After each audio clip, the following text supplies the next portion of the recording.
Welcome to another edition of the Game Preview Podcast presented by WynnBET. Betting is a team sport. Bet together at WynnBET. Ethan Greenberg, Cynthia Frelund, still full from Thanksgiving, at least here on the East Coast. Fair to say on the West Coast? I am so disgustingly full. I don't think I can even look at another turkey or stuffing for at least another 11 months and 3 weeks. That's the cycle of Thanksgiving, right? We eat it once a year. We stuff ourselves so much that we can't even look at the bird for another year. So regardless, Jets got to win, a little Thanksgiving celebration afterwards. And now they're taking on the Philadelphia Eagles. We'll see if Jalen Hurts may or may not play. To be determined at the time that we're recording this podcast. So with that being said, Cynthia, start us off. Heads or tails, as always? Tails never fails. Yeah. One time, maybe you'll go heads. And in fact, it is a heads. So I get to choose what are we going with first. And you know what? Let's just dive right into it. Let's go for the first quarter. Let's talk about this Jets pass offense against the Eagles passing defense, because Zach Wilson, when you look at the numbers, not great against the Texans, who had a bottom third defense in the NFL in a lot of categories. Now they have a step up in class against the Eagles. What did you take away from Wilson's performance? And what do you, is that really just knocking off the rust, or is there more to that we don't see? I mean, look, we don't know exactly what practice has been like. We don't know if he's 100%. There's a lot of unknown factors here, right? Like this PCL situation is not like it's very quick to come back. So let's just be honest and say there's a little bit of rust and a little bit of the fact that we don't exactly know if he's 100%. But I think it was a good showing when he wasn't under pressure. I mean, you saw almost a 64% completion percentage when he was kept clean, when he wasn't being pressured. He did a very nice job. So I guess what I'm saying from this is that it's kind of like any other rookie, although we got to kind of backtrack it because we did have that time off from the injury.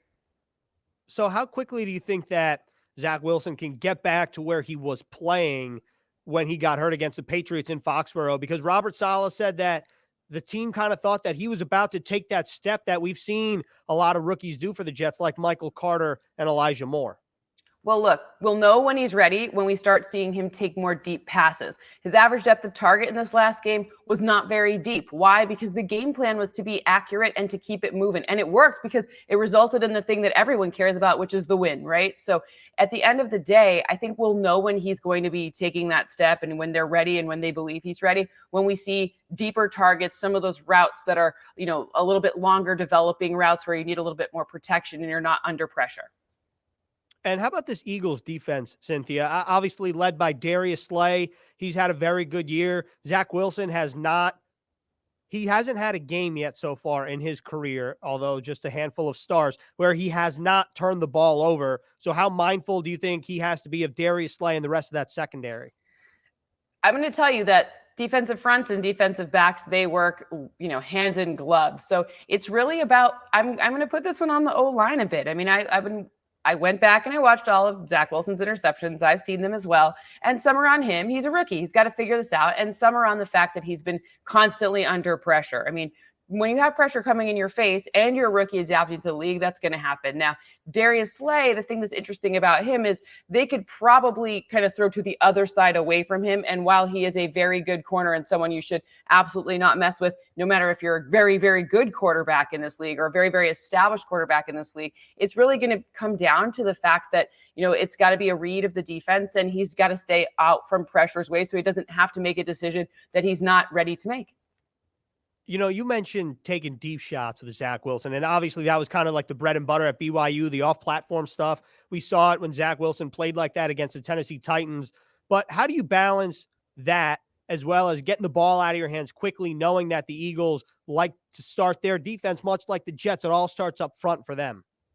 Well, you do what you saw them do last week, which was you design a run offense and a run scheme. This is like the most rushing yards we've seen in a very long time from the Jets. So really, you create the run so that the pass can evolve off of it, right? If you become one-dimensional, then the defense knows how to pressure you and when you're going to throw because you're only throwing, right? So at the end of the day, it's really about offensive balance. And we've seen that evolving. I think it's just a little bit of patience, which I know is a very unsatisfying thing to say that we need a little bit of patience here, but those deeper routes will develop. Also, if more people who run deeper routes get healthier, the really important guy, the free agent guy, that would help too, because you have to have your strongest arsenal out there in order to get the best output.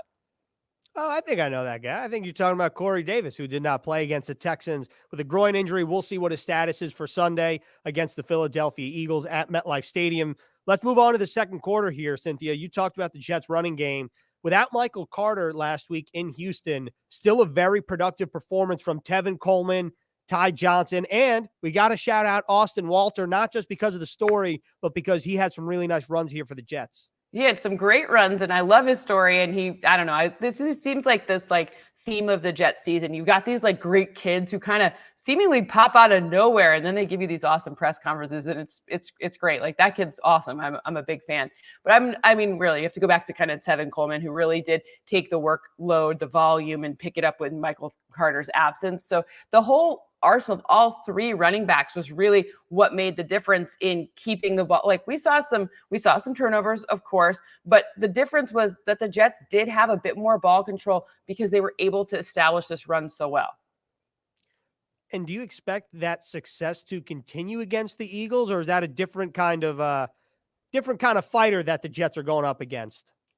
I think that this Eagles game will actually come down to whichever defensive front is able to pressure the opposing quarterback. And I say quarterback because we don't, like you said, is Jalen Hurts okay? We think he's going to play. I don't know, but he's had a bunch of turnovers and hasn't been as effective in recent weeks either. So it's going to be really come down to that, which means that the run game, I think both teams' run games are also super important. We've seen the Eagles establish the run mostly with Jalen Hurts primarily because that's who their guy is, but ultimately they've been able to rush a ton as well. So whoever can kind of get the run to help keep their quarterback out of harm's way, that's going to be who wins this game. All right. And also just in terms of the Eagles run defense, the defensive tackle combination between Fletcher Cox and Javon Hargrave, like that has to be on the short list of the top defensive tackle duos in the NFL, right? Like this is probably the best front interior that the Jets have seen all year. Is that fair to say? I don't know about all year to have to go back, but it's definitely right up there. However, my only caveat in saying that the run that I'm not as concerned about the run because the concepts that this team runs, the outside zone rushing scheme that we've seen, this is what the architects of this offense do. They kind of run away from those guys. So, and I saw in this last game, the middle of the O-line played really well. I mean, Connor McGovern had an awesome game last week. So let's just say that one to me it's a little bit more like you can probably scheme around Fletcher Cox. I'm not suggesting they're not good. Let me be honest. Fletcher Cox is really, really good. But I'm saying that fit-wise, this is one where I think the Jets could figure out some schematic advantage to keep their run game going, even if it doesn't look super efficient. Maybe it's not, 6 yards per clip. It doesn't have to be that efficient. They just have to keep using it so that they can mix up the looks a little bit. WynnBET is now live in New Jersey, and they're bringing the excitement of Wynn Las Vegas to online sports betting. Get in on all your favorite teams, players, and sports, from boosted parlays to live in-game odds on every major sport. They have what you need to win. Sign up today to receive a special offer, risk-free $1,000 sports bet. Download the WynnBET app now or visit wynnbet.com to start winning. WynnBET, an official sportsbook and gaming partner of the New York Jets. Offer subject to change. Terms and conditions at wynnbet.com. Must be 21 or older and present in New Jersey. If you or someone you know has a gambling problem, call 1-800-270-7117. A perfect day for football here at MetLife Stadium. This game is about two things: energy and discipline. Come out to MetLife Stadium on Sunday, December 5th at 1 p.m. to see the New York Jets host the Philadelphia Eagles, presented by SAP. Don't miss the excitement of game day. Lock in your seats at nyjets.com/tickets. Once again, that's nyjets.com/tickets.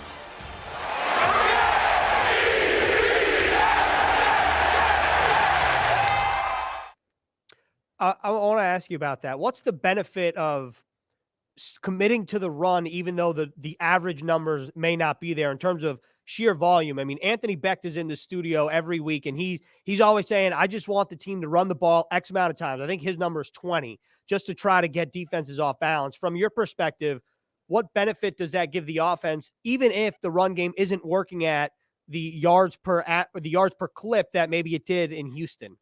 You tell Anthony Becht that I love talking about Trayvon Wesco with him. It's like my favorite thing ever. It's so good. I love Anthony. He's right. But mathematically, I don't know what the number is because it really depends on the number of drives. It really depends on, the situation. But remember, when you take a big hit, if you're a quarterback and you take a big hit, you need a minute, right? I don't care who you are, right? Like the what happens the play after a pressure? You got to figure it out. So part of being true to the run is mixing up the looks so that the offense maintains their advantage. Offense gets to choose. Defense has to react. That is true every single snap, right? So if you are making those looks, if you're mixing up those looks and you are giving yourself an advantage where, okay, we're going to run on this one, even if it's 2 yards, even sometimes it's okay, because now we've still got, 2nd and 8. That's okay. People freak out because they're like, oh, you're getting, you're behind on downs. Oh my goodness. But sometimes it's all right. Now we can set up a different look because now we see that they're willing to play zone, or we'll get them out of in a different, they won't know what to expect. So they won't just straight play man, or won't just straight keep giving you the same look and keep beating you with the same thing, right? Like, was it like the definition of insanity is doing the same thing over and over again, expecting different results? Like, that's the kind of reason why you commit to a run in a certain way, meaning in a way that doesn't harm you on future downs. All right, that was a great analysis, and that's a great way to end the second quarter, which brings us to halftime. And we've talked about Thanksgiving last episode, but the day after Thanksgiving, Black Friday, followed by Cyber Monday. I mean, you do some damage over there on the West Coast, or you take it easy? Listen, I've bought 2 presents so far. I hate shopping. I cannot stand crowds, and I will not go out. And then I don't know. I just didn't feel like it. So I did a lot of damage on Giving Tuesday though, because every single email I got was like, this is the charity. I'm like, I have to give to this charity.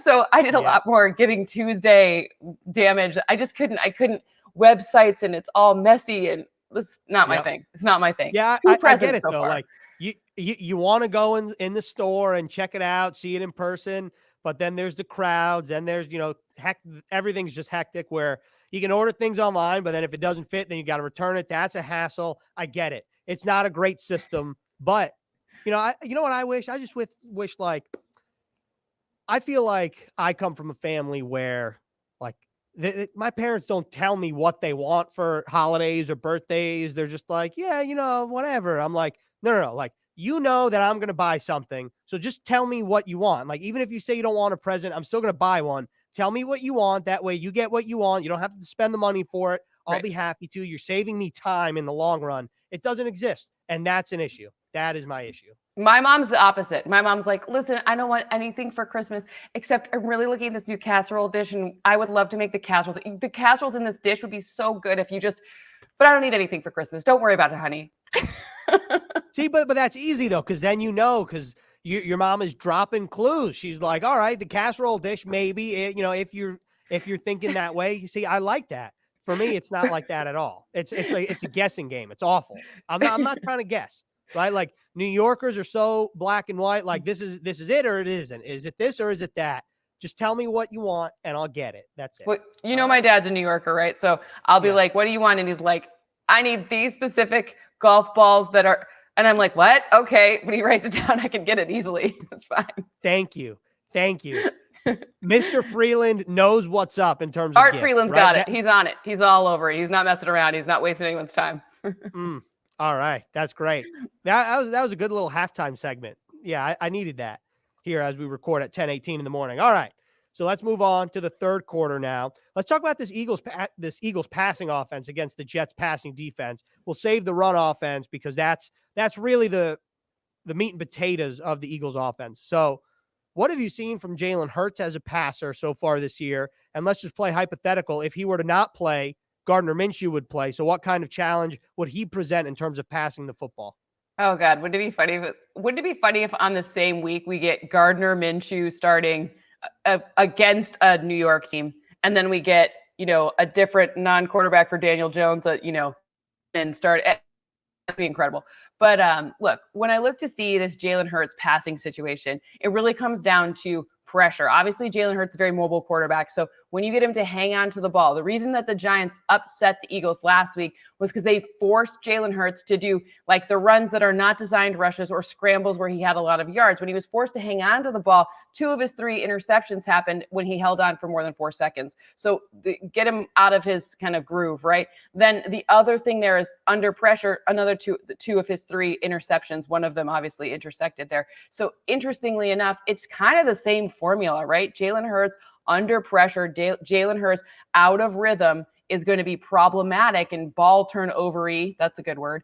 If you're going to keep that, and that's obviously the strength of this Jets team is their defensive front, right? We saw 9 pressures last game. We saw, John Franklin Myers just had another one, his highest rated game for me since I've been tracking him with win shares. So I thought it was just this season that it was his highest game. It's actually since I've started tracking. So, look, John Franklin Myers, his individual kind of war for football, which is win share for me, that could be super disruptive to either Gardner Minshew or Jalen Hurts.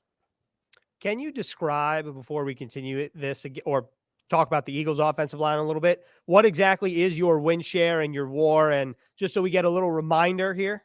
Sure. So like in baseball, most baseball fans are familiar, WAR is wins above replacement. So what is this individual player's value kind of if you were to take them and plop them on an average team? Well, for football, it's a little bit different because we've got 11 moving pieces all at the same time. So the calculation's a little harder. So win share, the actual number isn't as impressive. It's a smaller number, smaller fractional number, but ultimately it's a ranking of who's the best quarterback if you were to just look at them in isolation. It tries to isolate kind of what is your ability to earn first downs and touchdowns with this player on the field or on defense to stop first downs and touchdowns if you're a defensive player. People think betting is about what you know. It's also about who you're with.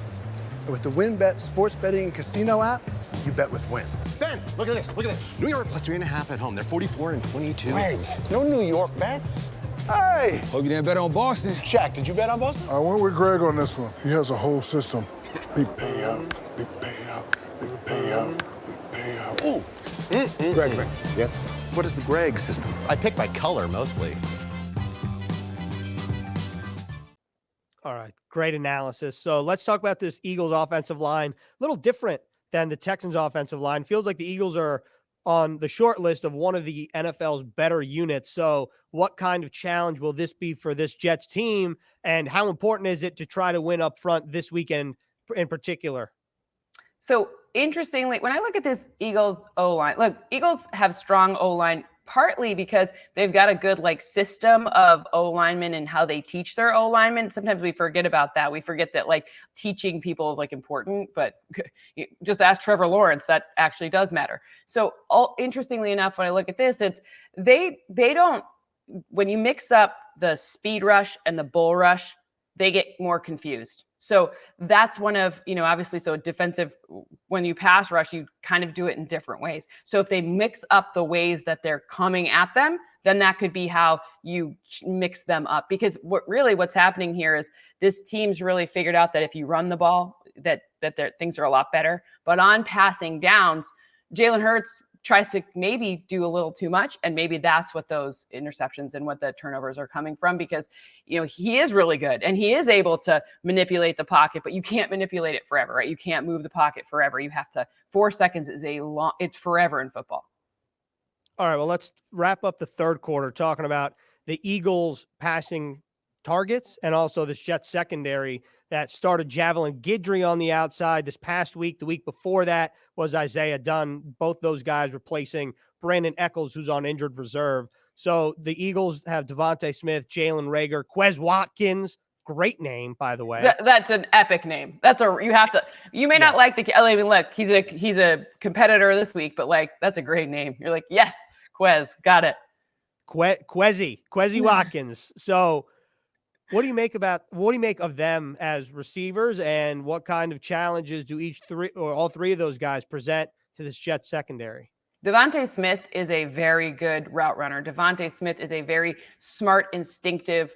Okay. Sometimes we get bogged down with these football terms. I kind of hate them. So when you say a smart and instinctive runner, what that means is that at a young age, he's able to run routes and run the route tree with precision, meaning he ends up in the spot he's supposed to end up based on this play design at the time he's supposed to end up. Oftentimes, Alabama receivers do actually they fit that mold. They must be teaching them well there down in Alabama. Turns out, Nick Saban does a few things right. So at the end of the day, when you say that smart, instinctive runner, it just means he's where he's supposed to be at the time he's supposed to be. His hips are in the right spot. He's facing in the direction that allows him to add yards after the catch. So he's a very good, they were afraid he was going to be undersized. I don't know anything about that. He won a Heisman Trophy. He was a great pickup. So he's their only true big threat. I'm more worried about, so Devontae Smith, and then I'm more worried about their tight end than I am about the other route runners. Jalen Reagor has been inconsistent in his routes. He's been inconsistent with drops.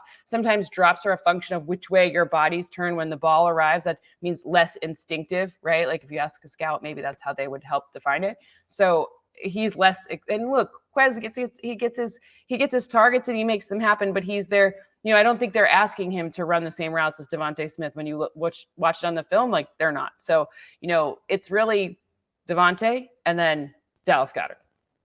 Speaking of Devontae Smith, before we move on to our fourth quarter presented by Home Field IT, I saw on Twitter that he's on the Chad Johnson Ocho Cinco McDonald's diet, right? Like pregame. What do you think about that? That's a bold move. I don't understand how Chad did it, and I don't understand how Devontae's doing it. Because if I did that, I wouldn't be performing at a high level. No, I'd be like asleep on the sideline, taking a little nap over there. Look, I don't know. I think maybe if I had to tell you what I really think about that, I think it might be a little bit of a fib because everyone was talking about how Devontae Smith was a bit undersized. And I think it was maybe one of those things you say, like, to be like, look, I'm getting fatter. Like, but I would imagine that most of these people are pretty well-oiled machines when it comes to health and regimented eating. And, I don't know. I think it might be like one of those things where it was like if you, on Wikipedia, like if you like Google me, right, it says my dad's MacGyver and my dad loves that. So, and I'm never, ever going to I don't know. I think I said that on a podcast one time that my dad is like MacGyver and it just stuck. So I'm never going to correct anyone. My dad's not MacGyver, but don't tell the internet that. So point being is I think it's more of a joke and I think Ocho Cinco's is too.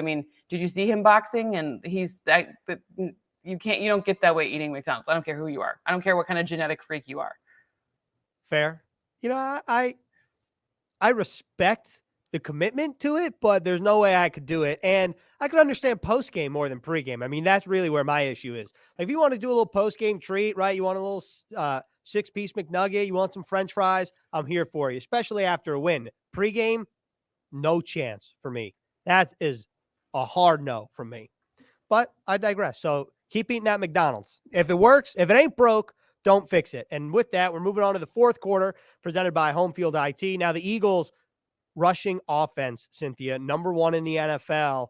But if Jalen Hurts does not play, how big of a blow would that be to that specific unit in terms of rushing the football here? I think Boston Scott would then become like a very good, he's already a good fantasy running back, but I think Boston Scott would be like your fantasy, okay, we're going to go all in on him. So look, we've seen what they're doing is they're creating it with different backs. It's not just one guy, say Boston Scott, because he gets a red zone carries. And obviously in fantasy you need that. But, Miles Sanders, who has yet to score a touchdown this season, that's an interesting one too. I don't exactly know what to expect if it's Gardner Minshew, which is kind of, we talked about it last week when you have that element of change. Gardner Minshew is a very different type of quarterback than very different. Gardner Minshew is a deep passer. Gardner Minshew is he's not going to rush for 78 yards. It's just not, that's not how he has, at least in the past, operated. So I'm not sure what I would expect in that situation. I guess I would just really bracket, Devontae Smith and probably Dallas Goedert and let the other guys drop the ball. But, it's interesting. It's going to be an interesting difference. Jalen Hurts is a very good quarterback. Jalen Hurts is he's smart to be able to, figure out the designed runs for him are excellent and they do a nice job with that. So it'd be a very different game plan with Gardner Minshew. And Jalen Hurts also leads the team in rushing yards. Obviously, Miles Sanders did miss a couple games there earlier in the year. But with Jalen Hurts, Cynthia, when the Eagles came to Florham Park in the summer and they had joint practices here leading up to the final preseason game, I was really taken aback by how stout Jalen Hurts was as a runner, right? He has a very thick lower half. He's got big legs. And I think we've seen that take the field really in terms of the running game. So how dynamic of a runner is Jalen Hurts, who's very different than some of the other rushing quarterbacks that we've seen in the league? People try to do comps, in draft classes, this guy is the next, this guy, I hate all that stuff, but he's less like Lamar Jackson. Lamar Jackson has a thin base. You talked about it. He's more like Russell Wilson than he is like, build wise than he is like, actually he's probably more like Tyrod Taylor from a build standpoint, right? So thicker base, a lot.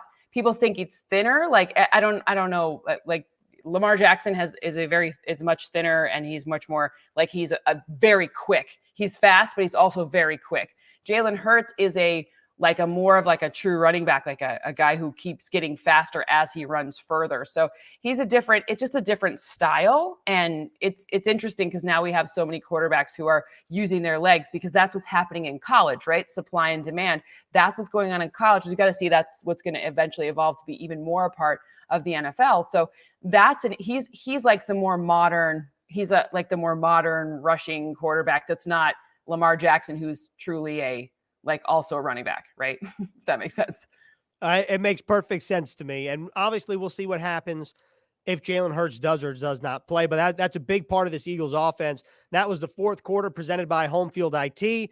And that was another episode of the Game Preview Podcast presented by WynnBET. Betting is a team sport. Bet together at WynnBET. I just want to circle back on one thing before we wrap up here. You said you brought 2 presents. Are they for me and our producer, Matt Sitkoff?